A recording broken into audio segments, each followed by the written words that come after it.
It's time for another 3-round mock draft here in the Sportsocracy, coming to you from the Ingalls studios, and it's time for the Pittsburgh Steelers. The Steelers with the number 17 overall pick in the draft, but there's a trade. They moved down with Philadelphia because what Pittsburgh wants is not necessarily going to be there at 17. You're looking for the high-end corner. Well, all of them are gone. Devin Witherspoon was the last one of those that went at 16 to Washington. And there are a couple offensive linemen that I think you can get later. Philadelphia moves up to get Bijan Robinson. They get the 1 this year. They get the 2 this year. There is a possibility Philadelphia would want to push that 2 into next year. I'm just not sure that Pittsburgh would do that. So for this exercise, they get number 63 and number 31. And yes, we used the picks if Miami actually made a pick, which makes this greatly harder, and I don't know why we do that. Nobody knows what to do. But we have been told to do it as the pick counts. So, Pittsburgh Steelers with the number 31 pick that they get in that trade. Anton Harrison, offensive tackle, Oklahoma. This kid will come in and be a phenomenal pass blocker off the jump. I mean, he's 6'4", 315 pounds, ran a sub 540. He's hyper athletic. And I just look at Pittsburgh, and I've said this before, I don't think they have that many holes. I think this roster is really good. It's just you're going to have to prop up Kenny Pickett, and right now you have Dan Moore, who I swear to God I never thought would play one snap of tackle in his entire career, and somehow he's done it for 2 years in Pittsburgh. And a Okorafor who's just it doesn't do much for me. I need bookend tackles, and here I get one that I can play right away with Anton Harrison, and I'm going to look to address another piece of that momentarily.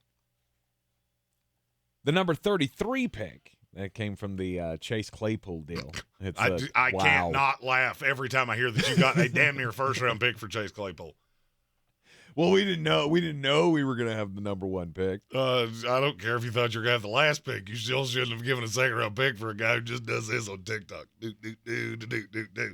The Pittsburgh Steelers, though, they will capitalize here and fill a big hole on the defensive line. Mozzie Smith, defensive tackle, Michigan. He ran a 4.85 at 6'3", 323 pounds. Wow. That's a whole mess of man that moves real fucking fast. So the strength is there. All of the tools are there. I just think he's rawer than people want to acknowledge because this defensive tackle class is so bad. There are only 3 true nose tackles in the entire class. There's Mozzie Smith, Gervin Dexter out of Florida, and Siaki Ika out of LSU. They do different things. They have different upsides. Mozzie Smith has the highest one, and I think he can play immediately. It's going to be a work in progress because he does it. I've watched some of his workout things and gone, I don't see that guy on the field at all times. There's times he's just a little stiff. But if there is a team that can get the most out of him, it's the Pittsburgh Steelers, slotting him in between Casey Hayward and Larry Ogunjobi. Mm-hmm. All right, at number 50. I feel like I've said this team needs this for about 400 years now. It's linebacker. Deion Henley, Washington State. Hyper athletic. I mean, maybe you see a trend of I'm trying to add some athleticism to Pittsburgh because one of the biggest problems I've seen with this team is they're just slow. So you add a player in Deion Henley, one of the best tacklers in this draft, really good in coverage.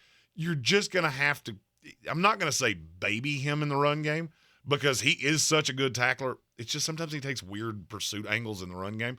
I think in a 3-4, it takes a lot of that away because you do have the big cloggers in front of him, and he can just be instinctive, which he does well.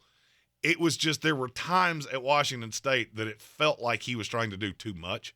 He's just going to be a football player. He's a damn good one, and I think Pittsburgh's a perfect fit for him. It'll be the replacement for Devin Bush. Yes. Now that experiment is over. And guess what? He can't be that bad. It's not physically possible. As long as he has 2 legs and 2 arms, he cannot be Devin Bush bad. Number 63 in the second round. Keely Ringo, cornerback out of Georgia. Look, you're the Georgia guy. You can speak on him probably as well, if not better than I can. Just give me 15 seconds on Keely Ringo. The number one thing you're getting is physicality. He was number 6 on Bruce Feldman's freak list. The problem with him is the physicality. Like he's just one of those guys that plays with his hair on fire all the time.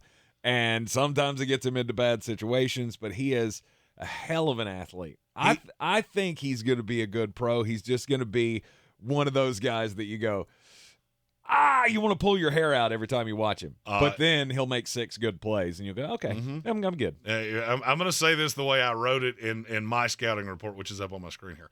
I don't think his brain and his feet talk to each other, ever. Because there are times that you just look at him. He is, in terms of physical gifts, the only corner in this class that I think can parallel him is Christian Gonzalez. And I only saw that for 1 year. The problem is that, to what you said, he'll make a bad play and then there's 5 good ones. Yeah, I didn't see that. I saw 2 bad ones, and then, holy shit, what was that? Like, nobody can do that. And then there would be 3 more mental mistakes over the course of the day. He does that thing that a lot of athletic corners, they never round off the form. He runs a 10-3-2 100-meter. Like, think about what I just said. That's just a little bit under Olympic fast. I mean, he is a freak of nature. Oh, yeah, and I forgot to mention he's 6'2". He is not a little corner that's freak fast. He has all of the tools. He just really needs to be coached up. And I know Pittsburgh Steelers fans really gristle at Mike Tomlin coaches up corners. All right, so let me say this in a different way.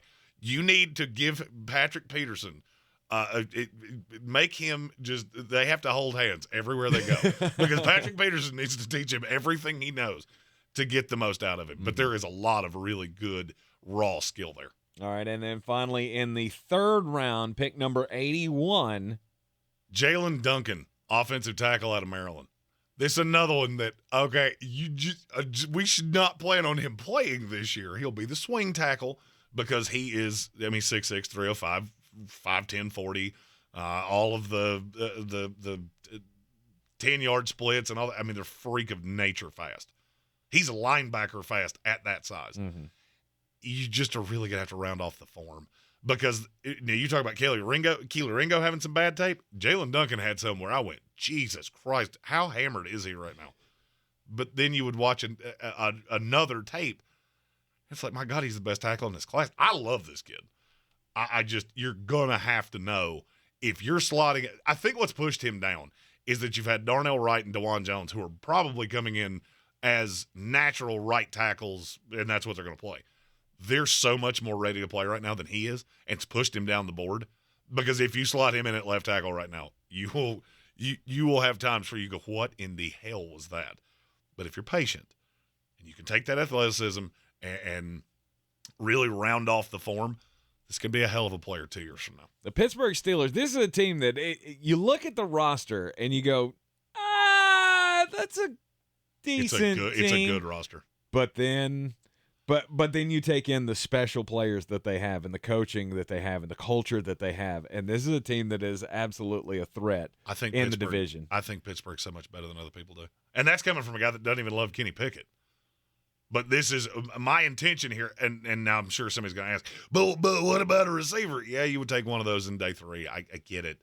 I genuinely think you're going to have Austin playing out of the slot with Deontay Johnson and George Pickens and Pat Freiermuth, and with Najee Harris, that gives you weapons that are good enough to win in this league. Yep. I don't have to do anything else. And I round off the problems that the team has, get some developmental pieces. For me, this would be an A+. Our A+ mock draft will be coming out next week. It's going to look real similar to this. Definitely solves the offensive line problem. No doubt. Gives you 2. One that can play right away. I don't love Anton Harrison as much as everybody else, but he is ready to play right now. And then one developmental piece. And I think that would 2 years from now, you would have the bookends with the interior players that you have. And I couldn't get away from it. That's one of my favorite classes of this entire mock draft. Excellent haul for the 3-round mock draft here in the Sportsocracy.